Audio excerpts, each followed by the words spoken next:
విరామం అనంతరం భవిష్యవాణి కార్యక్రమానికి తిరిగి స్వాగతం. ఇప్పుడు మకర సంక్రాంతి పర్వదినం సందర్భంగా ఈరోజు ఎటువంటి ప్రత్యేకమైన విధి విధానాలను పాటించాలో, తద్వారా ఎలాంటి ప్రయోజనాలను సిద్ధింపజేసుకోవచ్చో పరిశీలిద్దాం. సం అంటే మంచి అని అర్థం, క్రాంతి అంటే అభ్యుదయం అని అర్థం. మంచి అభ్యుదయాన్ని ఇచ్చే పండుగ కాబట్టి దీన్ని సంక్రాంతి అనే పేరుతో పిలుస్తారు. సూర్యుడు ఒక రాశిలో నుంచి ఇంకొక రాశిలోకి ప్రవేశిస్తే దాన్ని సంక్రమణము లేదా సంక్రాంతి అనే పేరుతో పిలుస్తారు. సూర్యుడు ఈరోజు ధనుస్సు రాశిలో నుంచి మకర రాశిలోకి ప్రవేశిస్తున్నాడు కాబట్టి దీన్ని మకర సంక్రమణం లేదా మకర సంక్రాంతి అనే పేరుతో పిలుస్తారు. సూర్యుడు భూమధ్య రేఖకు దక్షిణ దిక్కు వైపు తిరిగితే దాన్ని దక్షిణాయనమని, సూర్యుడు భూమధ్య రేఖకు ఉత్తర దిక్కుకు తిరిగితే దాన్ని ఉత్తరాయణమని పిలుస్తారు.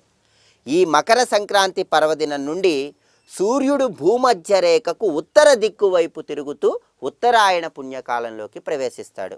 అలాగే భూమి తన చుట్టూ తాను తిరుగుతూ సూర్యుడు చుట్టూ తిరిగే సందర్భంలో ఈ మకర సంక్రాంతి రోజు నుండి భూమికి కొద్దిగా దగ్గరగా వచ్చి భూమికి కొద్దిగా వంగి తిరుగుతుంది. అందువల్ల మకర సంక్రాంతి పర్వదినం నుండి ఎండలు అధికమవుతాయని శాస్త్రాలలో వర్ణించడం జరిగింది.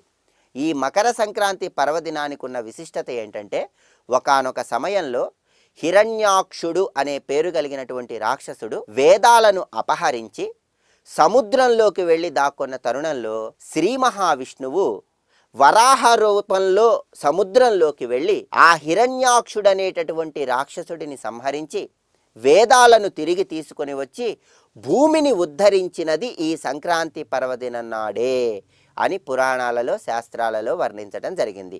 శ్రీ మహావిష్ణువు హిరణ్యాక్షుడనే పేరు కలిగినటువంటి రాక్షసుడిని ఈ సంక్రాంతి పర్వదినం నాడు సంహరించాడు కాబట్టి భూమిని ఉద్ధరించి వేదాలను సముద్రంలో నుంచి తిరుగు తీసుకొని వచ్చాడు కాబట్టి భూమికి సంకేతమైనటువంటి గుమ్మడికాయను ఎవరైతే ఈ సంక్రాంతి పర్వదినం నాడు దానంగా ఇస్తారో వాళ్ళు శ్రీ మహావిష్ణువు యొక్క పరిపూర్ణమైన అనుగ్రహానికి సులభంగా పాత్రలు కావచ్చని పురాణాలలో శాస్త్రాలలో వర్ణించడం జరిగింది. గుమ్మడికాయ భూమండలానికి సాక్షాత్తు విశ్వానికి సంకేతం. అందువల్ల సంక్రాంతి పర్వదినం నాడు గుమ్మడికాయను దానం చేసినట్లయితే సమస్త విశ్వాన్ని సమస్త భూమండలాన్ని దానం చేసిన ఫలితం కలుగుతుందని, విష్ణుమూర్తి యొక్క అనుగ్రహాన్ని సులభంగా పొందవచ్చని శాస్త్రాలలో వర్ణించడం జరిగింది. అందుకే కూష్మాండే బహుబీజాని బలపుష్టి ప్రవర్తనం యస్మాదస్య ప్రధానేన అవహశాంతిం ప్రయచ్చమే అంటుంది ధర్మశాస్త్రం.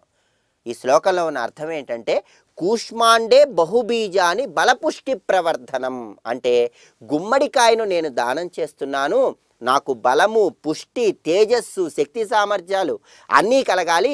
యస్మాదస్య ప్రధానేన అవహశాంతిం ప్రయచ్చమే అంటే దీన్ని దానంగా ఇవ్వటం ద్వారా మానసిక అశాంతిని తొలగింపజేసుకొని మానసిక ప్రశాంతతను పొందాలి అని ప్రార్థించడమే ఈ శ్లోకంలో ఉన్న అంతరార్థం.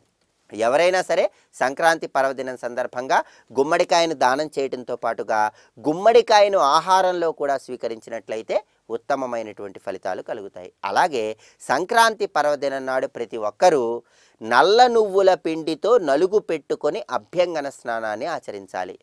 తెల్ల నువ్వులు, పాలు, పంచదార వీటిని కలుపుకొని సేవించినట్లయితే ఈరోజు శని దోషాలను తొలగింపజేసుకోవచ్చని శాస్త్రాలలో వర్ణించడం జరిగింది. అందువల్ల మకర సంక్రాంతి పర్వదినం సందర్భంగా ప్రతి ఒక్కరూ తప్పకుండా నల్ల నువ్వుల పిండితో నలుగు పెట్టుకొని స్నానం ఆచరించండి.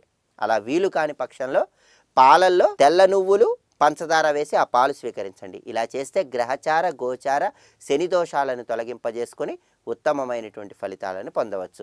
దీనికి కారణం ఏంటంటే, సంక్రాంతి నుండి ఎండలు అధికమవుతూ ఉంటాయి.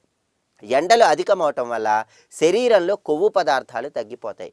శరీరంలో తగ్గిపోయినటువంటి కొవ్వు పదార్థాలను తిరిగి ఉత్పన్నం చేయటానికి, మనిషికి అవసరమైన ఆరోగ్యాన్ని అందించటానికి ప్రతి ఒక్కరూ నువ్వులు ఆహారంలో స్వీకరించాలి. నువ్వులను బెల్లంతో పాటు కలిపి స్వీకరించినట్లయితే పిత్తదోషాలు కూడా తొలగింపజేసుకొని ఆరోగ్యపరంగా చక్కటి ప్రయోజనాన్ని సిద్ధింపజేసుకోవచ్చు. అందువల్ల ఎవరైతే సంక్రాంతి పర్వదినం నాడు నువ్వులు బెల్లం కలిపి ఆహారంలో స్వీకరిస్తారో, లేదా నల్ల నువ్వులు పంచదార పాలలో కలిపి ఆ పాలు స్వీకరిస్తారో వాళ్ళు ఆరోగ్యపరంగా అనుగుణంగా కూడా ఋతువులకు అనుగుణంగా వచ్చే అనారోగ్య సమస్యలు నివారింపజేసుకొని ఉత్తమమైనటువంటి ప్రయోజనాలను పొందవచ్చు. అలాగే సంక్రాంతి పర్వదినం నాడు ప్రతి ఒక్కరూ కూడా దధిమందన వ్రతాన్ని ఆచరించినట్లయితే శివకేశవుల అనుగ్రహానికి చాలా సులభంగా పాత్రలు కావచ్చని శాస్త్రాలలో వర్ణించడం జరిగింది. దధిమందన వ్రతము అంటే ఈరోజు సంక్రాంతి పర్వదినం సందర్భంగా ఈశ్వరుడి లింగస్వరూపానికి ఆవు నెయ్యితో అభిషేకం చేయాలి. ఈశ్వరుడిని పద్మాలతో పూజించాలి. ఈశ్వరుడికి నువ్వులు, బియ్యం, అక్షింతలు ఈ మూడింటితో పూజ చేయాలి. ఎవరైతే ఈరోజు సంక్రాంతి పర్వదినం సందర్భంగా దధిమందన వ్రతాన్ని ఆచరిస్తూ ఈశ్వరుడికి నువ్వులు, బియ్యం, అక్షింతలు ఈ మూడు కలిపి పూజ చేస్తారో, పద్మాలతో పూజ చేస్తారో, ఆవు నెయ్యితో అభిషేకం చేస్తారో వాళ్ళకి ఈశ్వరుడి యొక్క అనుగ్రహం ద్వారా పరిపూర్ణంగా అష్టైశ్వర్యాలు, సుఖ సంపదలు కలుగుతాయని, భోగభాగ్యాలు సిద్ధింపజేసుకోవచ్చని శాస్త్రాలలో వర్ణించడం జరిగింది. అలాగే దధిమందన వ్రతం సందర్భంగా ఈశ్వరుడిని పూజించిన తర్వాత శ్రీ మహావిష్ణువుని తులసి దళాలతో పూజించాలి. విష్ణు సహస్రనామ పారాయణ చేయాలి. ఇలా ప్రత్యేకమైన విధి విధానాలతో శివకేశవులను పూజించి దధిమందన వ్రతాన్ని సంక్రాంతి పర్వదినం నాడు ఆచరించినట్లయితే అత్యుత్తమమైనటువంటి శుభ ఫలితాలను పొందవచ్చు. అలాగే ఈశ్వరుడిని పూజిస్తున్న తరుణంలో సంక్రాంతి పర్వదినం నాడు ఈశ్వరుడి దగ్గర నువ్వుల నూనె పోసి దీపాన్ని వెలిగించాలి. అలాగే సంక్రాంతి పర్వదినం నాడు సంధ్యా సమయంలో శివాలయానికి వెళుతున్నప్పుడు గోమాత చిత్రపటాన్ని, నువ్వులను, పెరుగును తీసుకొని శివాలయానికి వెళ్ళాలి. అక్కడ శివాలయ ప్రాంగణంలో నువ్వుల నూనె పోసి దీపం పెట్టాలి. అలా దీపం పెట్టిన తర్వాత గోమాత చిత్రపటాన్ని, నువ్వులని, పెరుగుని ఈ మూడింటిని కలిపి ఎవరైనా బ్రాహ్మణుడికి దానంగా ఇవ్వాలి. ఇలా ఎవరైతే దానం ఇస్తారో వాళ్ళు అత్యుత్తమమైన శుభ ఫలితాలను పొందవచ్చు. దీనికి కారణం ఏంటంటే ధర్మశాస్త్రం మనకేం చెప్తోందంటే ధేనుం తిలమయీం రాజన్ దద్యాత్ యశ్చోత్తరాయణే సర్వాన్ కామనవాప్నోతి విందతే పరమం సుఖం అంటుంది ధర్మశాస్త్రం. ఈ శ్లోకంలో ఉన్న అర్థాన్ని మనం పరిశీలించినట్లయితే ధేనుం తిలమయీం రాజన్ దద్యాత్ యశ్చోత్తరాయణే అంటే ఈ ఉత్తరాయణ పుణ్యకాలం ప్రారంభమవుతున్నటువంటి సంక్రాంతి పర్వదినం నాడు నువ్వులతో కలిసి ఉన్నటువంటి ఆవు బొమ్మను దానంగా ఇస్తున్నాను. సర్వాన్ కామనవాప్నోతి విందతే పరమం సుఖం అంటే నాకున్నటువంటి అన్ని కోరికలు తీరి అష్టైశ్వర్యాలు, సుఖ సంతోషాలు, భోగభాగ్యాలు కలగాలి అని ప్రార్థించటమే ఈ శ్లోకంలో ఉన్న అంతరార్థం. అందువల్ల ధర్మశాస్త్రంలో చెప్పబడిన విధంగా ప్రతి ఒక్కరూ సంక్రాంతి పర్వదినం నాడు సంధ్యా సమయంలో ఈశ్వరుడి ఆలయానికి వెళ్ళండి. ఆలయ ప్రాంగణంలో నువ్వుల నూనెతో దీపం పెట్టండి. ఆ తర్వాత గోమాత చిత్రపటము, నువ్వులు ఈ రెండింటితో పాటు పెరుగును కూడా కలిపి ఎవరైనా బ్రాహ్మణుడికి దానంగా ఇవ్వండి. ఇలా చేసినట్లయితే పూర్వజన్మ కృతం పాపం వ్యాధి రూపేణ పీడిత అన్నారు. పూర్వజన్మలో చేసినటువంటి పాపాల వల్ల అనేక వ్యాధులు కలుగుతూ ఉంటాయి.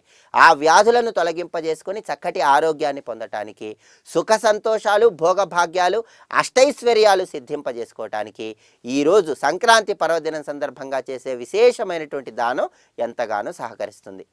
సంక్రాంతి పర్వదినం నాడు దధిమందన వ్రతాన్ని ఆచరిస్తూ శివకేశవులను పూజించటం ద్వారా, గుమ్మడికాయ దానంగా ఇవ్వటం ద్వారా, శివాలయంలో గోమాత చిత్రపటం, నువ్వులు, పెరుగు కలిపి దానంగా ఇవ్వటం ద్వారా సంవత్సరం మొత్తం ఎటువంటి కష్టాలు వచ్చినా సరే ఆ కష్టాలను తొలగింపజేసుకొని అత్యుత్తమమైనటువంటి శుభ ఫలితాలను సిద్ధింపజేసుకోవచ్చని శాస్త్రాలలో వర్ణించడం జరిగింది. అలాగే సంక్రాంతి పర్వదినం నాడు ప్రతి ఒక్కరూ కూడా గాలిపటాలను ఎగురవేయాలని శాస్త్రాలలో వర్ణించడం జరిగింది.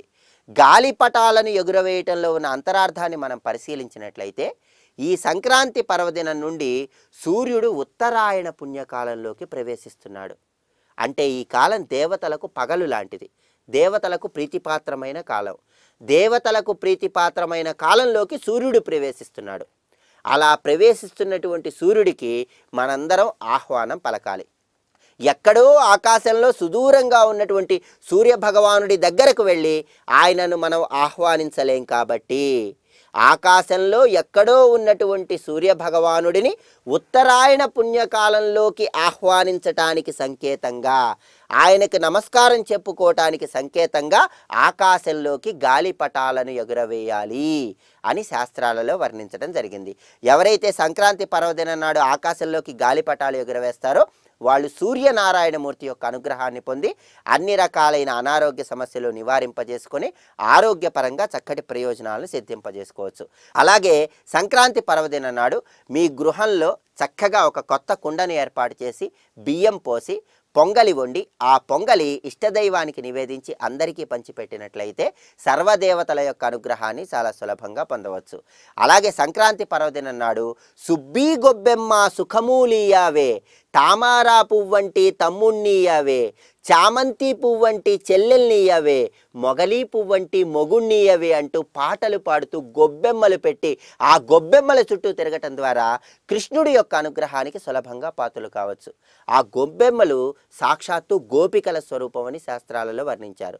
అందుకే ఎవరైతే గృహంలో మహిళామణులు సంక్రాంతి పర్వదిన నాడు గొబ్బెమ్మలను ముగ్గుల మీద ఉంచి ఆ గొబ్బెమ్మల మీద పసుపు కుంకుమలు చల్లి గొబ్బెమ్మల మీద పుష్పాలను ఉంచి ఆ గొబ్బెమ్మల చుట్టూ తిరుగుతూ ఈ పాటలు పాడతారో వాళ్ళు గొబ్బెమ్మలు సాక్షాత్తు గోపికలకు సంకేతం కాబట్టి గోపికల యొక్క అనుగ్రహాన్ని, శ్రీకృష్ణ పరమాత్మ యొక్క అనుగ్రహాన్ని పొంది వృత్తి ఉద్యోగ వ్యాపారాల్లో కుటుంబ సభ్యులందరూ విశేషంగా రాణించడానికి ఆస్కారం ఉందని శాస్త్రాలలో వర్ణించడం జరిగింది. అందువల్ల ప్రతి ఒక్కరూ కూడా మకర సంక్రాంతి పర్వదినం సందర్భంగా ప్రత్యేకమైన విధి విధానాలను పాటించండి. శివకేశవులను పూజిస్తూ దధిమందన వ్రతాన్ని ఆచరించండి. గుమ్మడికాయ దానం చేయండి. నువ్వులు బెల్లం పెరుగు కలిపి దానం చేయండి. గొబ్బెమ్మలను పూజించండి. సూర్యుడిని ఆహ్వానిస్తూ గాలిపటాలు ఆకాశంలోకి ఎగరవేయండి. సకల దేవతల యొక్క అనుగ్రహాన్ని పొంది అష్టైశ్వర్యాలను సిద్ధింపజేసుకొని ఆనందకరమైన జీవితానికి నాంది వాక్యం పలకండి. ఇవి ఈనాటి భవిష్యవాణి కార్యక్రమంలో ముఖ్యమైన అంశాలు. రేపటి భవిష్యవాణి కార్యక్రమంలో మళ్ళీ కలుసుకుందాం. అంతవరకు సెలవు. సర్వే జనాః సుఖినో భవంతు. స్వస్తి.